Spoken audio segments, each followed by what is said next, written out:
okay. Because a lot of times we feel like we shouldn't be okay with something. Or, if we're not okay with that, then somebody come by and maybe show us a different version. Then you say, well, maybe I shouldn't be feeling like that. But if you feeling like that, it's okay. It's okay. Because Jesus had his moments where he wasn't okay with stuff. We're going to start out with Ephesians 4:26 and 27. It's when we must be angry. If we are to imitate him, we too must get mad at those things that makes God angry. The phrase "don't let the sun go down while you are still angry" is a paraphrase of a verse in the Psalms. Psalms 4:4 says, "Be angry, do not sin. Meditate within your heart on your bed and be still." Sorry.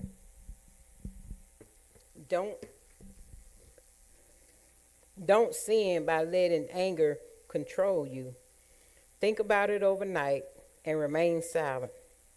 In Ephesians, it seems to indicate you shouldn't go to bed angry, while in Psalms, it seems to indicate you should think about your anger overnight.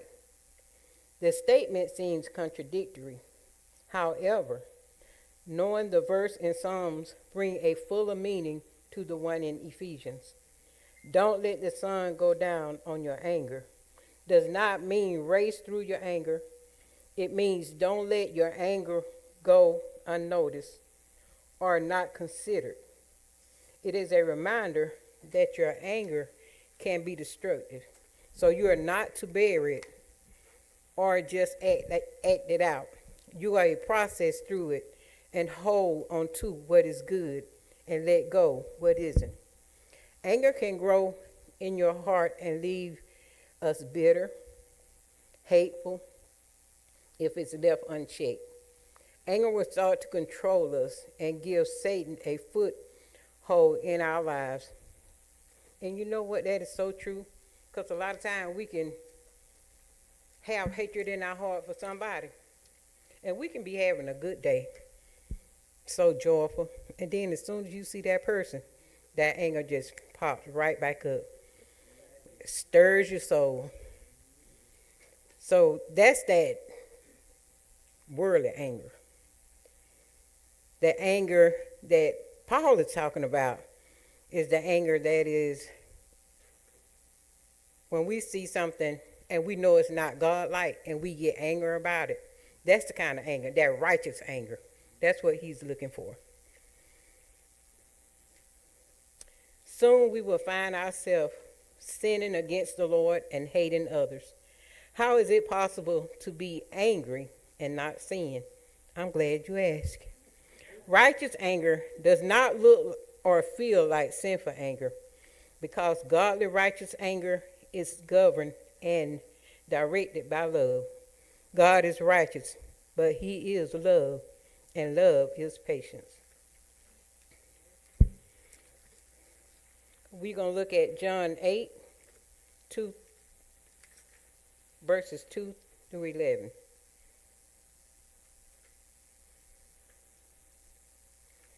And it reads, "Early in the morning he came into the temple, and all the people came unto him, and he sat down and taught them. And the scribes and the Pharisees brought unto him a woman taken in adultery. And when they had set her in the midst, they said unto him, Master, this woman was taken into adultery in the very act." So how did they find her? I think it sounds like a setup to me. "Now Moses in the law commanded us that such should be stoned. But what sayest thou?" This they said, tempting him, that they might have to accuse him. But Jesus stooped down and with the finger wrote on the ground, as though he heard them not. So when they continued asking him, he lifted himself up and said unto them, "He that is without sin among you, let let him cast the first stone at her. And again he stooped down and rolled on the ground. And they which heard it, being convicted in their own conscience, went out one by one, beginning at the eldest, even unto the last. And Jesus was left alone, and the woman standing in the midst. When Jesus had lifted up himself and saw none but the woman, he said unto her, Woman, where are thy accusers? Hath no man condemned thee? She said, No man, Lord. And Jesus said to her, Neither do I condemn thee. Go and sin no more. So, in this story, it says, if the woman has been sentenced to death, which is the Mosaic law, why would anyone bring her to the controversial preacher to ask him to rule on the matter? The passage says her accuser wanted to test Jesus. The implication is that the people suspect that he would not agree with the stoning. But Jesus is so cool and clever, and he stooped down on the ground to write with his finger. We don't know what he was writing. Maybe he was trying to get the attention off of her. We don't know. But Jesus was, let me see. Yeah, they thought he wouldn't agree with the stoning. So Jesus was not okay with what they was trying to do. They was trying to test him. They was trying to get him caught up. He wasn't okay with that.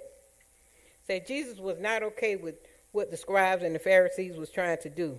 He responded to the test by cleverly, effectively saying that the woman should not be stoned, by doing so in such a way that he did not contradict the law. It involved a man having sex with someone else's wife. The marital status of the man was not relevant.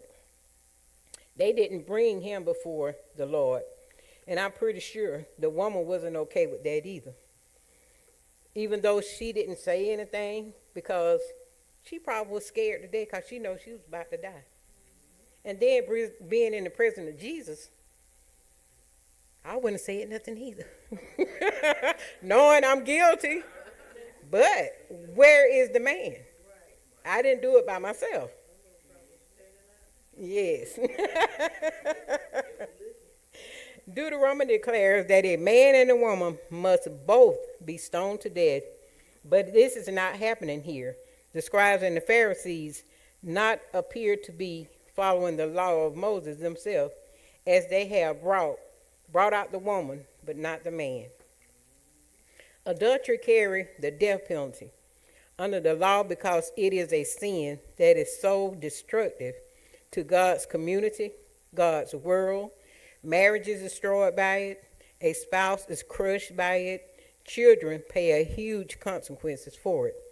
We see the damage done, the betrayal, the lies that accompany it, and we are not okay with it. This is one of the least 7 sins in the Old Testament for which God demands the death penalty.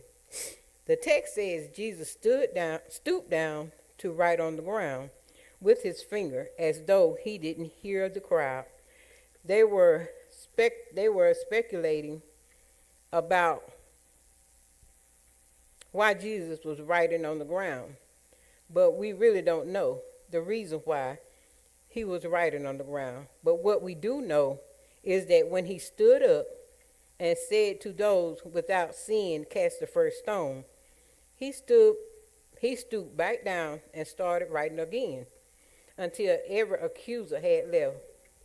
Jesus' actions broadened acceptance, extended mercy and forgiveness to an undeserving, and brought justice to an overpowered and abused.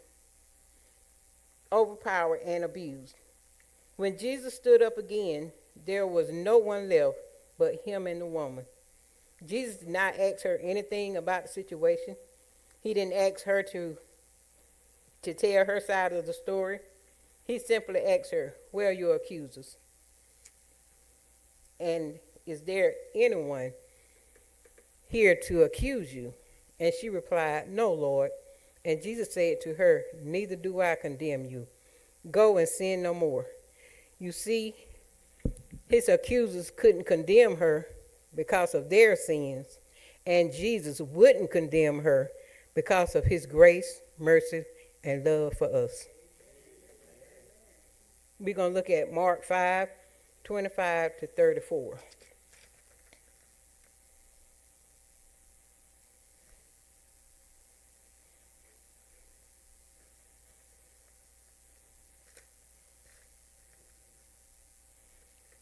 And it reads, "A certain woman which had an issue of blood 12 years and had suffered many things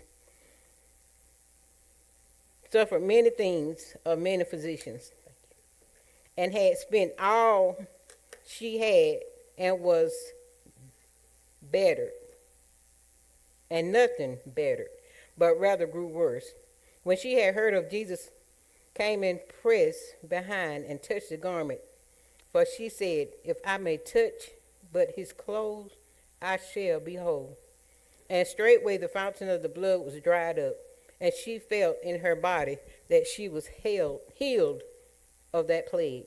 And Jesus, immediately knowing in himself that virtue had gone out, turned him about in the press and said, Who touched my clothes? And the disciples said unto him, Thou seest the multitude thrown in thee, and sayest thou, Who touched me? And he looked round about to see her and had done these things. But the woman, fearing and trembling, knowing what was done in her, came and fell down before him and told him all the truth. And he said unto her, Daughter, thy faith has made thee whole. Go in peace and be whole of thy plague. And Mark, the woman with the issue of blood, with her condition, she was not okay with that. She had a condition where she was bleeding constantly that kept her from participating in society and with her family. She was experiencing physical, mental, emotional stress. She was weak and probably disoriented because losing blood causes hypoglycemia shock. And your symptoms include breathing faster than normal, feeling confused, anxious, and sometimes you'll pass out.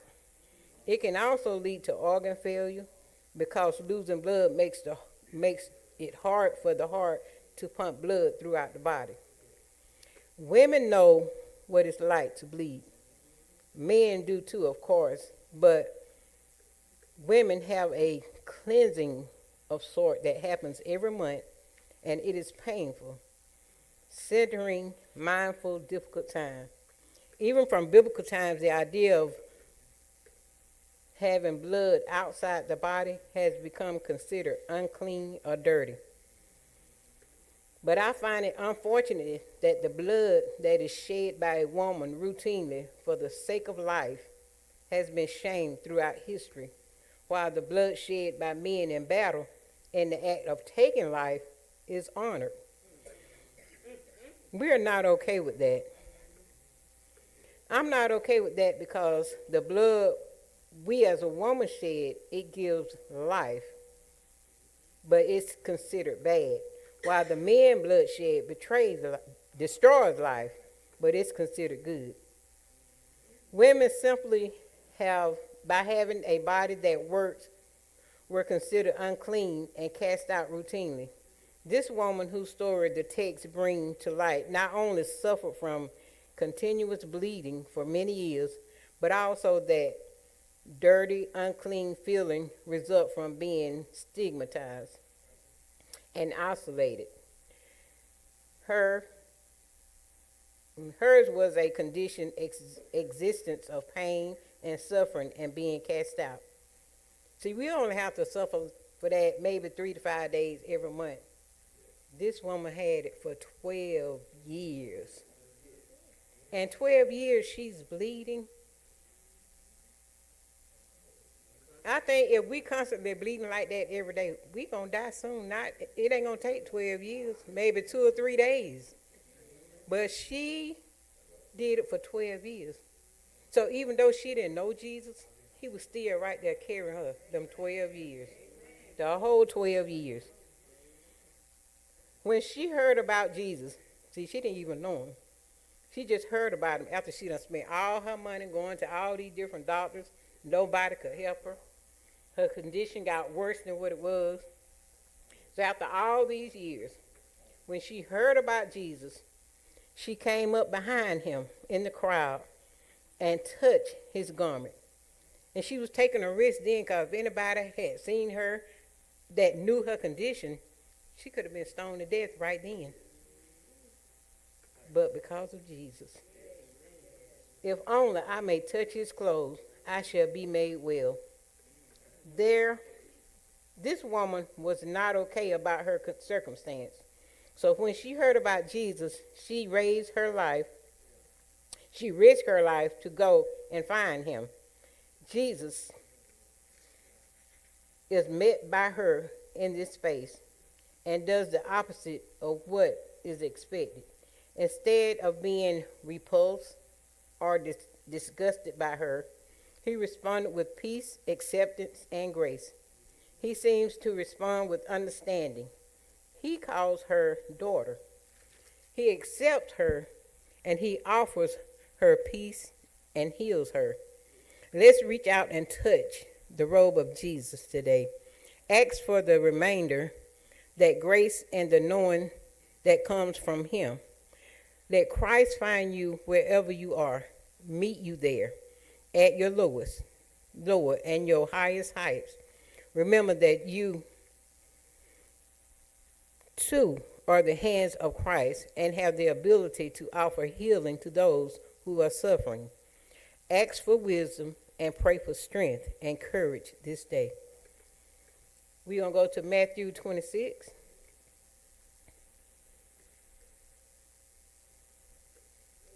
Verses 36 to 42.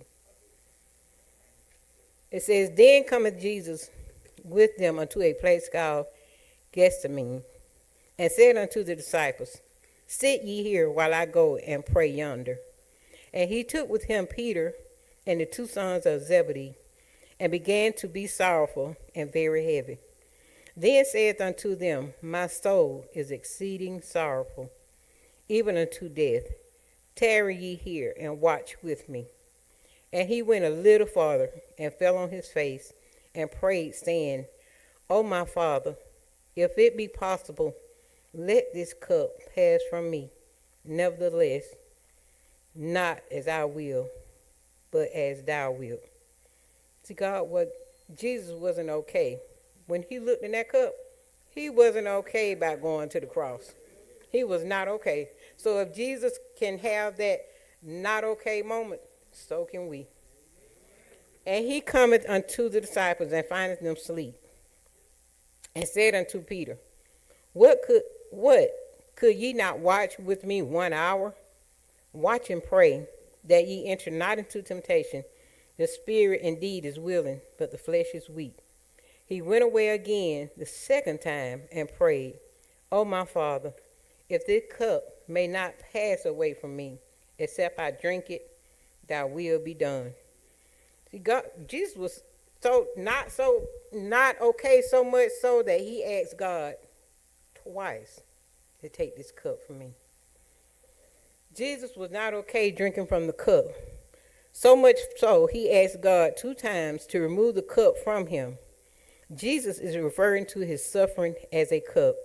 Let this cup pass from me, meaning not only the hour, but also the present season, the time of distress and horror, but all his future suffering and death which were at hand, together with the bearing the sins of his people, the enduring the curse of the law, and the wrath of God, all which were ingredients in and made up the dreadful bitter cup.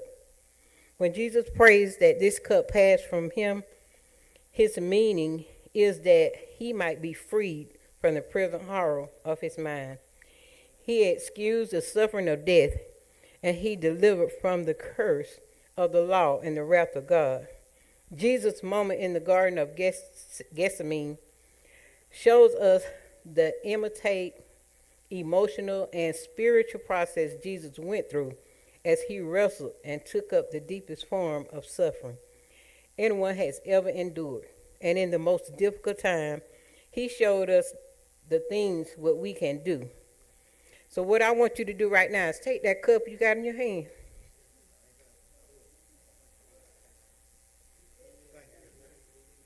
Anybody else need a cup?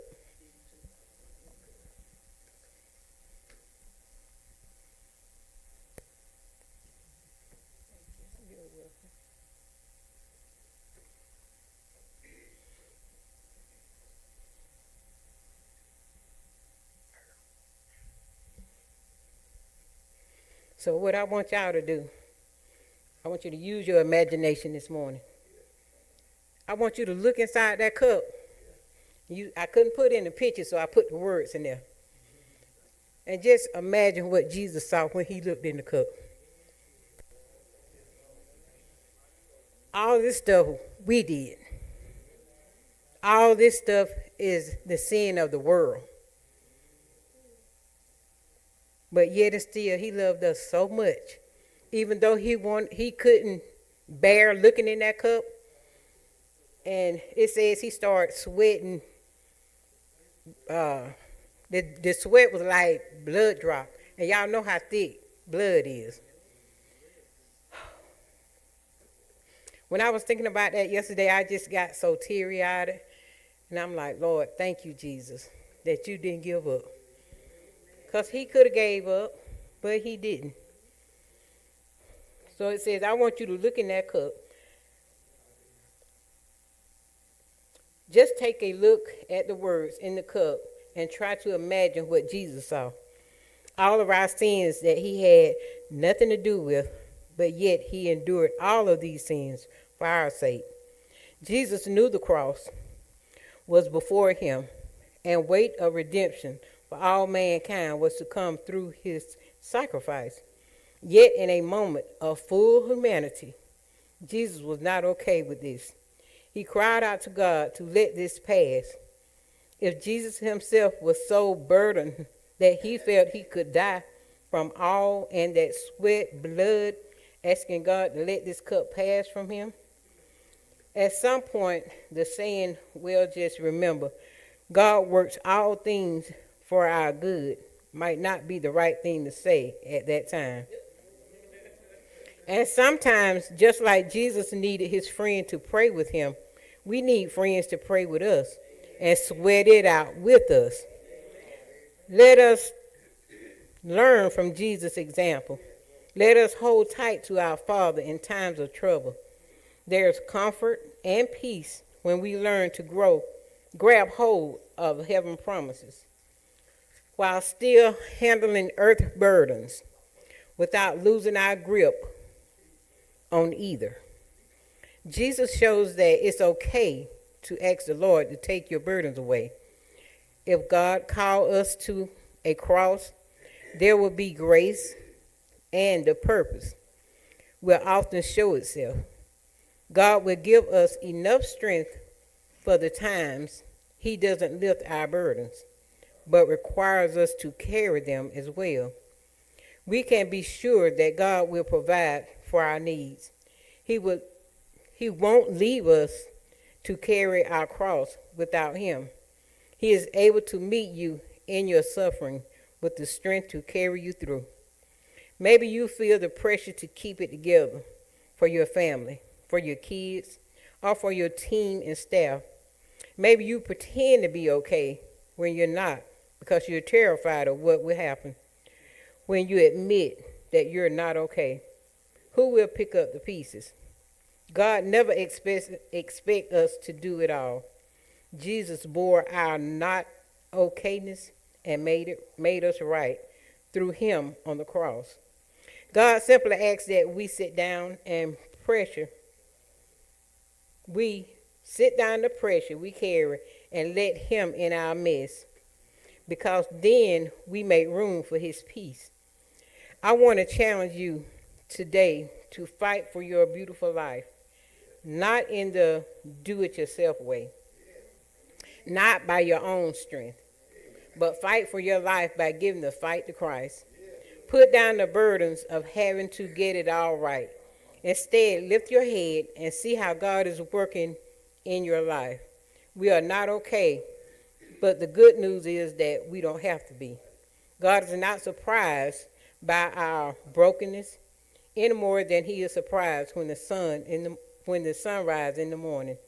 His plans are not ruined when we mess up or when tragedy strikes.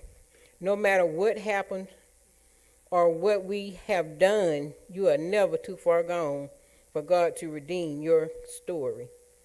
Maybe you tried to start again and it didn't work out.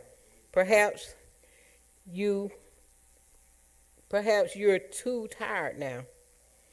I know hopeless I know how hopeless it can feel sometimes, but you were made for more. You are one beautiful gift of a life worth fighting for. Jesus thought that you were worth dying for. God doesn't look for perfection in us. He seeks that in Jesus Christ. All God looks for in us is the willingness to take his outstretched hand and try again.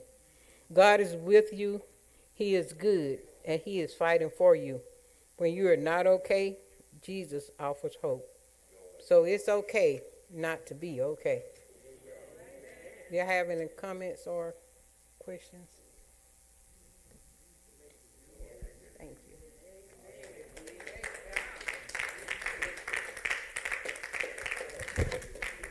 Y'all know what this morning I thought about after I did my cups last night? I said, I could have put it on some candy and they could have kept the cup with the candy. But it was too late then. It was too late then. True. That's true. That's true. That's true.